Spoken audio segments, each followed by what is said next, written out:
Here I am in Washington, D.C., the place where the Polar Vortex has been particularly shocking. I mean, if you lived in Vermont, cold winters. I lived in Vermont for 10 years. I lived in New Hampshire for 5 years.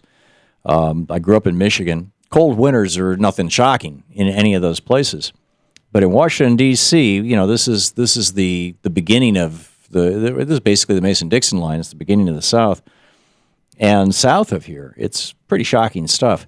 So two things that I wanted to share with you. One comes out of the other. The first is this from Jeff Masters over at the Weather Underground. And it's in the Atlantic and reprinted over at Democratic Underground by Brooklynite. Temperatures 20 degrees below normal will likely invade the upper Midwest on Sunday. That's 3 days hence. And gradually spread southeastwards during the week. That's next week. The peak cold is predicted to occur late next week with temperatures 20 to 35 below normal, covering the eastern two-thirds of the country. As a result of these new model runs, the natural gas market has been soaring ever since early this morning and is now approaching a 5-year high of $6. So, in fact, it topped out Wednesday afternoon with prices at $6.25. That was yesterday afternoon. So, the polar vortex is coming back. Now, that's okay. Your basic weather report. Now we go to the Arctic News blog. It's arctic-news.blogspot.com. And this is one of the most fascinating science-driven blogs. In fact, Peter Wadhams is their lead contributor. He's one of the most famous climate scientists in the world. And I just want to share with you a couple of paragraphs that Dr. Malcolm Light wrote that was published over on that blog, that Arctic News blog, a couple of days ago. It should still be up on the part that's visible. He talks about the Gulf Stream. You know the Gulf Stream that carries warm water from the Pacific down around the southern tip of South Africa, up along the east coast of the United States, picks up a lot of heat along the way, and then goes out to sea over the North Atlantic, and a couple hundred miles off the coast of Greenland and England, it basically settles to the bottom of the ocean at that point. It has lost enough salinity and enough heat that it settles to the bottom, and then there's a reverse current. This is a 1,000-year-long cycle that this current makes. And the heat that it loses in the North Atlantic is what warms up Europe. It's why Europe, which is at a latitude not dissimilar to Alaska, has, instead of Alaskan weather, has weather like the Middle West of the United States, or the central United States, which is at a much further south latitude. So he writes that the volume of water transported by the Gulf Stream off the East Coast has tripled, has increased by 3 times since the 1940s because of massive increase in wind drag. Now, you say, well, what's this got to do with anything, with the polar vortex? The increase in the southwesterly wind drag is a result of the continuously increasing pressure difference set up between the continental air mass over North America, heated by fossil fuel-generated carbon dioxide, and the marine air over the Atlantic.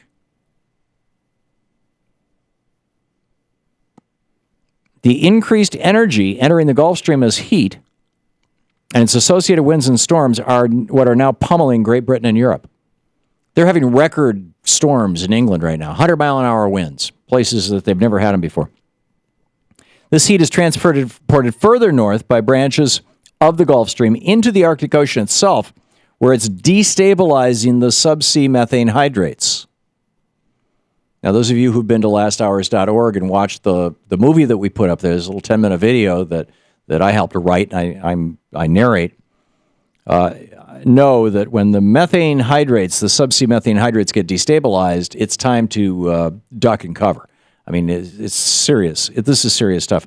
He continues, destabilizing the subsea methane hydrates, releasing increasing volumes of methane into the Arctic atmosphere and causing temperature anomalies this last winter of more than 20 degrees Celsius.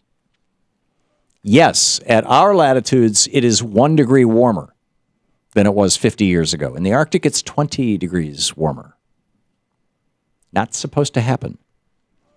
He continues, Dr. Malcolm Light, as a consequence of the extremely high Arctic temperatures and pressures, The normal freezing Arctic air has been displaced into Canada and the United States, causing catastrophic blizzards that have never been seen before. When the floating Arctic ice cap melts toward the end of next year, the Arctic Ocean will then become more aggressively heated by the sun and the northern offshoots of the Gulf Stream. Okay, in other words, this whole thing that's causing this is going to get worse. Under these circumstances, he writes, the cold Arctic air will be confined over the Greenland ice cap, and the Arctic atmosphere will rotate anticlockwise around Greenland, transferring the fast increasing amounts of its atmospheric methane to Canada and the United States and causing a further increase in the energy of the Gulf Stream. So here we're now to the consequence of all of this is going back to feed the source of all this. That's called a positive feedback loop.